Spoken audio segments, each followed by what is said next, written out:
change how farmers choose to plant and ultimately leave them with less revenue. The impact of the uncertainty of what's going on in markets right now is pretty severe. A main input for farmers to be able to raise a crop really will negatively impact farmers because they're going to be paying more for it.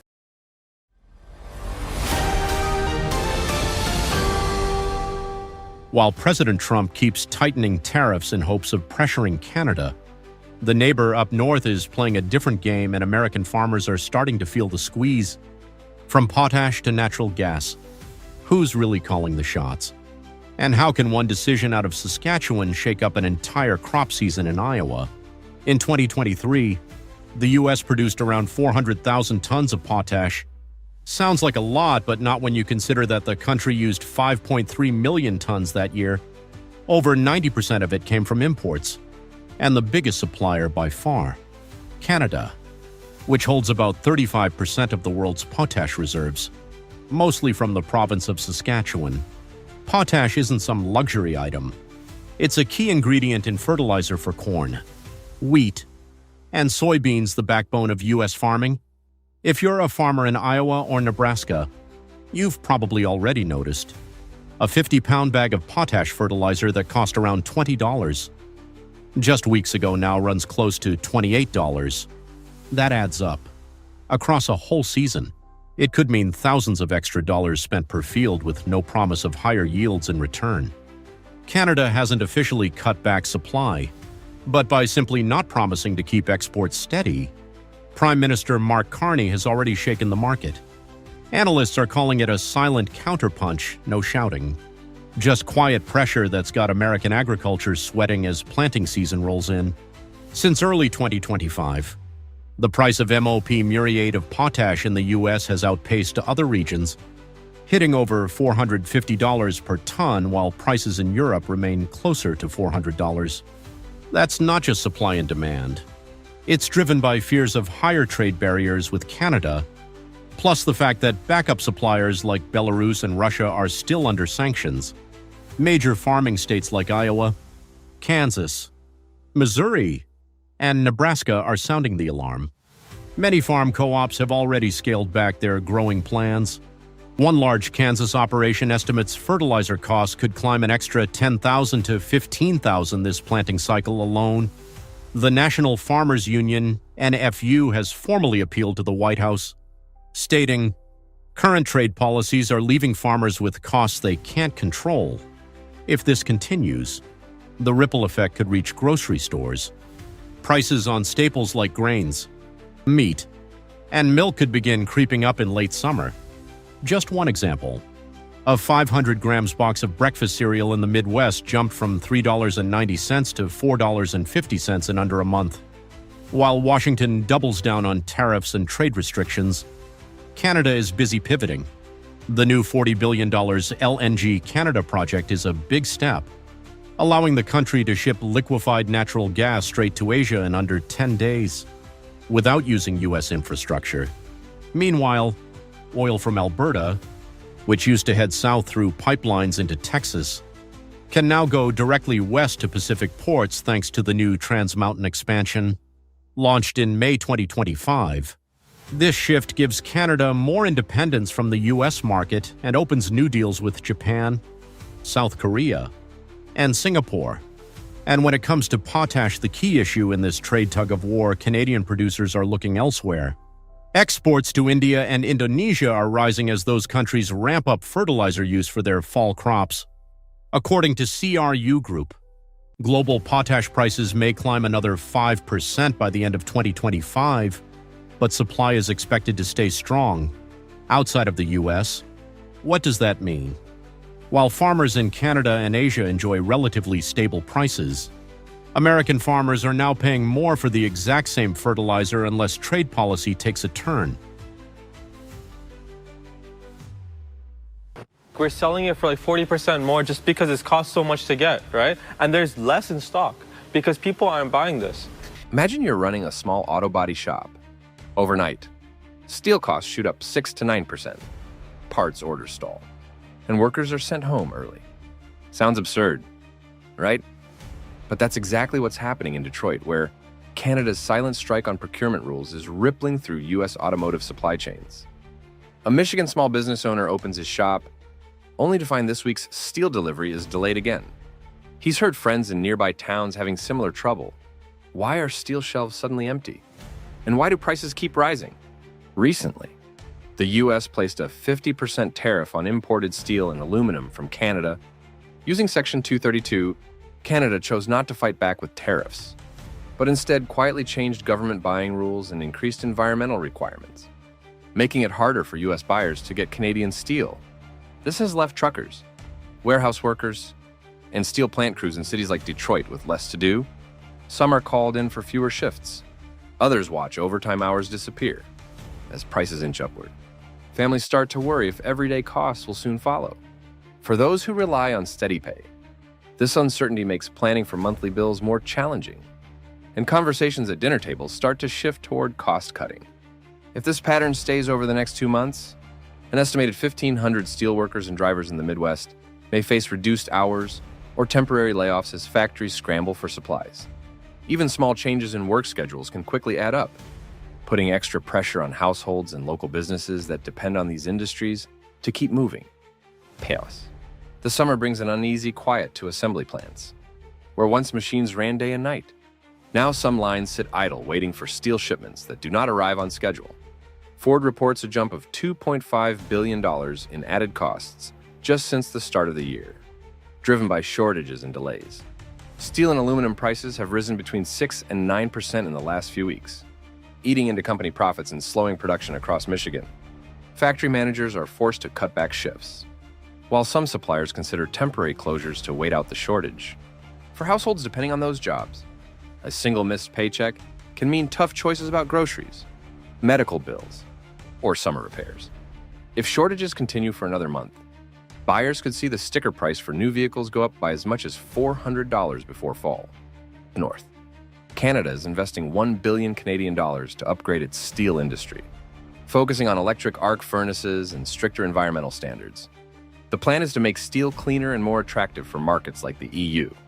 This push for green steel means Canadian exports could soon find new customers abroad, while U.S. producers may face more competition, especially as electric vehicle makers and large infrastructure projects demand lower carbon footprints. For now, U.S. buyers needing green certified steel may have fewer choices and higher costs.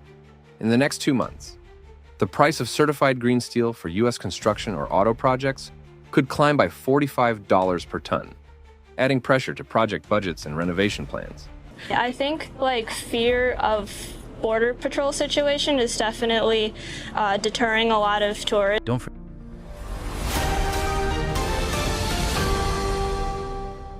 It's not just tourists who've disappeared, so has our revenue. Just weeks into 2025, thousands fewer cars and shoppers are crossing the U.S.-Canada border, and communities from Buffalo to Niagara are feeling the shockwaves. Lost jobs, shrinking sales, and rising costs for families. There was a time when a quick trip over the Peace Bridge was just part of daily life for folks living along the border. But this February and March, more than 35,000 fewer vehicles crossed at Buffalo's Peace Bridge, and nearly 30,000 fewer crossed the Rainbow Bridge. Compared to last year, you don't need a spreadsheet to feel the change. Local diners are quieter, and shopkeepers see fewer faces each week. Erie County's tax revenue is already down 7%, forcing town halls into tough decisions. Cut clinic budgets, delay road repairs, or reduce police overtime for homeowners and retirees. These aren't just numbers. They mean the library closes early or doctor visits take longer. As funds tighten, families feel it at the register. Groceries and gas rise maybe $10 or $15 more a month. But enough to notice, small businesses quietly let part-time staff go, hoping for a rebound before summer. It's a chain reaction, started by fewer cars on the bridge. Felt right at home. Not long ago, American brands filled Canadian homes, from cereal to kitchen gadgets. Now, with 78% of Canadians vowing to buy local and 59% avoiding U.S. products, a new attitude is emerging. It's more than patriotism, even Amazon feels it, as 41% consider leaving the platform. For middle-aged Americans with Canadian ties, the effects are clear. Returns from Canada are falling. Savings buy less, and shopping habits must adjust. Back home, This means prices for some American staples are up 3 to 5% as brands try to offset Canadian losses. So expect to pay a few dollars more for things like paper towels or coffee. E-commerce firms could see $20 to $30 million less revenue next quarter. Ultimately, it's not just politics, it's a new kind of squeeze at the store. Remember when border towns buzzed with Canadians? And every fast food spot filled up after hockey games or shopping sprees. This year, it's quieter McDonald's. Wendy's and Burger King say they've lost hundreds of millions, mostly from Canadians staying home. For middle-aged managers and franchise owners, empty dining rooms mean tough choices. Many are cutting shifts. Some staff lose hours entirely. Families depending on those paychecks now face new worries. Staffing costs are down 10 to 15%, so each location might cut 3 to 5 jobs just to survive. Losing work at a burger joint isn't headline news, but for those in their 40s and 50s balancing bills and tuition, it's a serious hit. The golden arches remain, but business is far from booming. Canadians have long visited the U.S. for concerts, holidays, and shopping, but this February, travel plunged. Air arrivals fell 13%. Land visits dropped 23%. The impact? Roughly $2 billion lost revenue and 14,000 jobs, mainly in hotels, restaurants, theaters, and campus roles. For tourism workers, it's more than a quarterly figure. It can mean making or missing the mortgage. Businesses report monthly losses of $150 to $200 and are cutting 10 to 15, mostly part-time or seasonal jobs. For families relying on those paychecks, the downturn hits home, showing that when Canadians stay away, U.S. Main Streets feel it, too. With the looming threat of U.S. President Donald Trump's tariffs, a Buy Canadian movement has picked up across the country. You may have noticed it when you go into grocery stores or supply shops, a tag that tells you if the product you're about to pick up is made in Canada. What if a simple change in consumer habits led to billions of dollars shifting hands between two close neighbors? If Canadian families suddenly stopped buying 6 everyday American products, would American companies even notice at first? Or would the real shock come months later as lost sales ripple through factories, small towns, and even online platforms? Imagine how daily routines in both countries might quietly transform if trusted brands slowly vanished from shopping carts. For many years, Americans saw Canada as a reliable partner in trade and daily life. But recently, as U.S. tariffs on Canadian steel, aluminum, energy, and autos reached new highs, Canadians have responded in a quietly powerful way. Not with protests, but by simply turning away from certain U.S. products. 6 brands stand out: peanut butter, Harley-Davidson motorcycles, Amazon, Netflix, Walmart house brands, and cars from Ford and GM. This is no longer just an economic move. It has become a cultural statement. We don't support a nation that punishes us. This shift began in the spring of 2025, and by summer, the effect was visible in store aisles across Ontario and British Columbia. For American workers, especially those in manufacturing and retail, each unsold jar or canceled order represents a lost hour of work. If the boycott continues, annual losses for you side. Companies could exceed $2 billion USD, putting pressure on jobs from the factory floor to logistics and marketing teams. Peanut butter, once a pantry staple, tells a striking story. Sales of Jif and Skippy, 2 iconic American brands, dropped 34% in just 1 quarter across Canada. Supermarkets have quickly replaced them with local alternatives like Kraft Canada and Nuts to You. Even Walmart, the retail giant, has found its U.S. made goods left untouched. As Canadian shoppers favor local products or brands from other countries, the message is clear for American producers and investors. Brand loyalty can vanish quickly when national pride is at stake. The ripple effect extends to farmers supplying peanuts, workers in packaging plants, and truck drivers moving goods north. If this trend continues, the U.S. peanut industry alone could see export revenues shrink by up to $150 million USD per year. Amazon's Canadian operation took a direct hit. In early July 2025, Amazon suspended services in Quebec, leading to around 700 job losses. While some customers shifted to Canadian platforms or European tech providers, the trust gap grew. Netflix, another household name, also saw subscription numbers fall as families questioned supporting a U.S. brand in times of economic tension. The tech sector, often seen as immune to politics, is now facing unexpected headwinds. Ooh, us. Investors and workers from software developers to warehouse staff could see income growth stall. Projections suggest U.S. e-commerce and streaming exports to Canada may drop by up to 500 million USD this year if consumer confidence does not rebound. Perhaps the most visible shift is in the auto market. After Canada imposed a 25% tariff on U.S. made cars in response to the Trump administration's moves. Showroom traffic for Ford and GM sharply declined. Online searches for these brands in Canada plummeted, while orders were canceled and lots stood empty. Canadian drivers quickly switched to Korean and Japanese models like Hyundai, Toyota, and Honda. For small-town dealerships in Michigan and Ohio, every unsold car means tighter budgets and fewer jobs.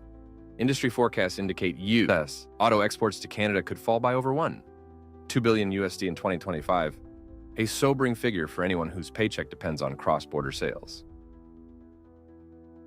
Well, one gets up in the morning and you get up with fear because many of us can leave our house and we probably won't come back. Changing course for the American food supply.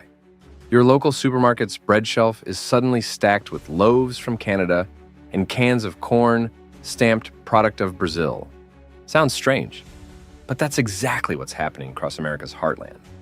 As U.S. farms slow down and shoppers face higher prices and fewer choices. Peon. Empty fields in Nebraska. There was a time when bread was a simple comfort, a warm loaf at dinner, a staple for busy mornings or late snacks. But this year in Nebraska, wheat fields are increasingly left empty, with wheat prices at a 5-year low of $5 per bushel and exports down $350 million this quarter. Unsold U.S. wheat is piling up. Even Canadian supermarkets now avoid product of U.S., leaving shelves short on basics like bread. For middle-aged families and retirees, each grocery trip brings new worries. Fewer choices, less freshness, and the uneasy sense that bread is slipping out of reach. As more land lies unused, supplies shrink. The facts are stark. Bread and bakery prices are set to rise 15%, adding $30 a month for families trying to keep their kitchens stocked. Even familiar foods can become precious. One policy change can be felt in every slice. Not long ago, California's fields fed millions with fresh greens. Now, a different scene. Produce wilting on the vine and harvest crews gone. Migrant worker visas have dropped 12%. Logistics costs are up 18%. And crops are left to rot. Texas floods and disaster response budget cuts make things worse. For retirees and families, finding vegetables can mean a 30-mile drive for lettuce or tomatoes. Each mile and dollar adds to the frustration. Soon, local produce prices may jump 20%. Raising a typical family's weekly grocery bill by $25. That crisp salad now costs more and feels bittersweet, knowing how much is wasted. When American farms slow down, shockwaves ripple through the food chain. Processing plants and storage sites from Idaho to Kansas now run at half speed, and thousands of logistics and packaging workers are losing shifts. At the center is milk, a staple for families each morning. Small diners and markets, pressured by rising costs. Pass increases to customers.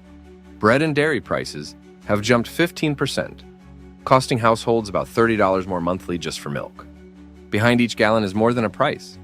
Small food businesses now spend $50 extra a month on logistics and packaging, while families see an extra $5 to $10 weekly on groceries.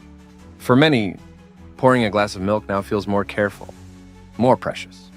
Walk down a supermarket aisle in the Midwest these days and you might spot a quiet change. Canned corn from Brazil, filling in where American brands once stood. As Canada steps up agricultural exports, more than 1,500 containers of U.S. corn and soy have been rejected overseas this year, while Canadian funds are buying up tens of thousands of acres of U.S. farmland. For American families, especially those in their 40s and 50s, this is more than just a label change. The cost of staple foods, like canned corn, is now edging higher. Experts estimate an extra $50 a year just for basics. Not yet, the price isn't the only thing on their minds. There's a growing sense that the story behind their food is shifting, and that the future of the American harvest is suddenly less certain than ever before. The other problem is that the United States is starting to export less agricultural commodities, and that is a lot in part due to Mr. Trump's trade policies. You spend months nurturing your crops, only to wake up one morning and realize your entire harvest suddenly has nowhere to go. Sounds ridiculous. But that's exactly what's happening across the American Midwest. As China unexpectedly cancels billions of dollars worth of American soybean orders, setting off a domino effect that threatens U.S. agriculture in the middle of a shifting global trade landscape. There were harvest seasons when Iowa and Illinois soybeans sailed confidently to China, sustaining farm families and small Midwest towns. But this week, everything changed. China abruptly canceled contracts for 2.4 million tons of U.S. soybeans.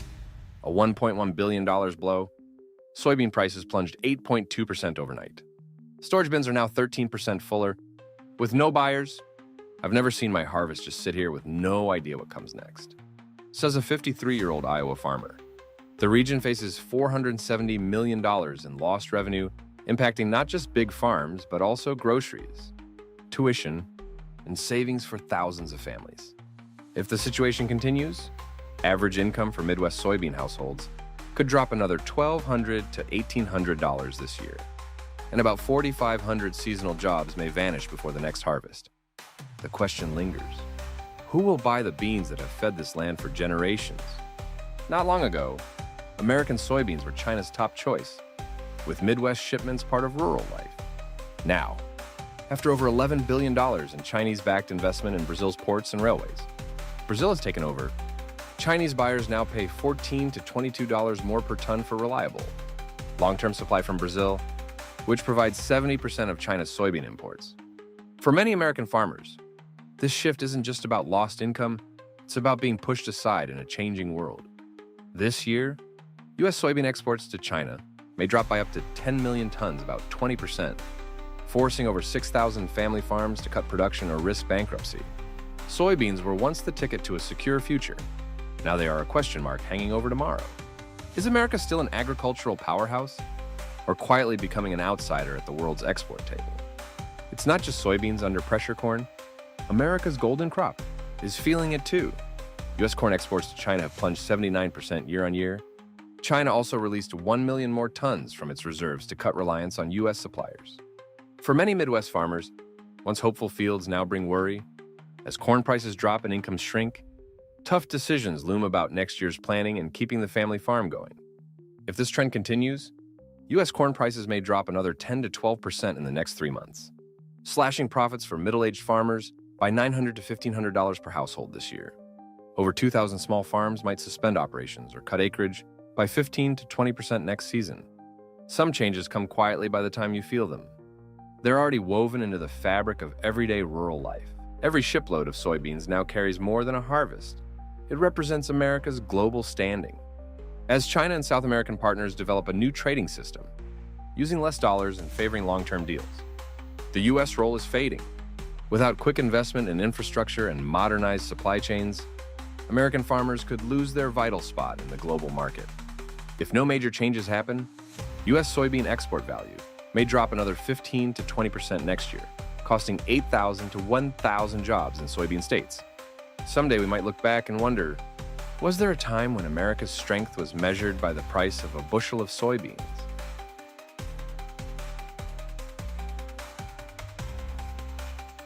Now, according to the U.S. Travel Association, even a 10% drop in Canadian tourists could cost the U.S. more than $2 billion in spending and threaten 140,000 jobs. You walk into an airport that once buzzed with crowds and excitement. Now, you find rows of empty seats, silent hallways, and closed check-in counters.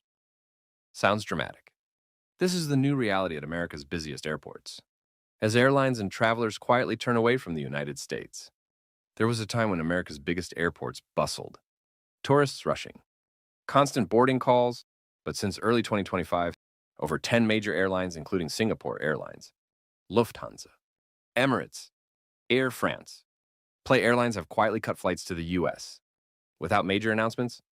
Now, silence lingers at O'Hare, LAX, and JFK. Emptier waiting areas, fewer staff at check-in, and departure boards crowded with canceled routes. In cities like Chicago and New York, the numbers start to feel real. With 85,000 jobs at risk, families are rethinking how to pay the mortgage, keep up with college savings, or cover medical expenses for aging parents. This isn't just about a drop in tourism. It's a wave shaking the foundations of daily life, sometimes leaving the dinner table quieter. And plans for the future more uncertain. With job losses and shrinking incomes, an average family may have to cut $100 from the monthly grocery budget, often buying less fresh meat, milk, or produce. Multiply that by 85,000 workers. And local retailers and food suppliers feel the ripple, making entire cities more cautious. Higher landing fees, complicated visa procedures, and frosty welcomes at border checkpoints have made even the dream of coming to America less certain. These days, even a pricey business class ticket doesn't guarantee easy entry. Every shift cut, every lost dollar, weighs heavier when there are bills to pay and kids asking for new shoes. With fewer hotel guests, staff see their hours cut sometimes by as much as 6 hours per week. That's $240 a month money that once covered groceries, summer camps, or a weekend meal to unwind from the stress. If this continues, hotel and restaurant workers may need to tighten their budgets even further. Shopping for fresh meat, fish, and vegetables might shrink by up to 20%. That's $50 to $100 less per month for every family working in these industries.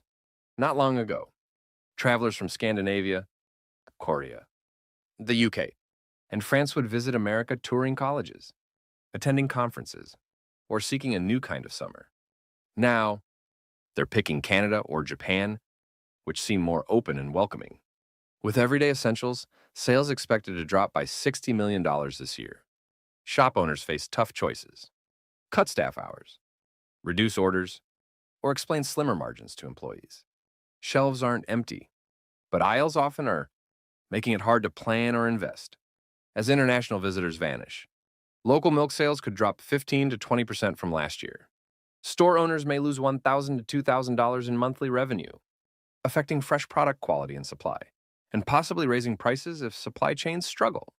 In past years, city lights in places like New York or Miami burned bright, thanks to international visitors renting short-term apartments, packing coffee shops, bringing energy to every corner.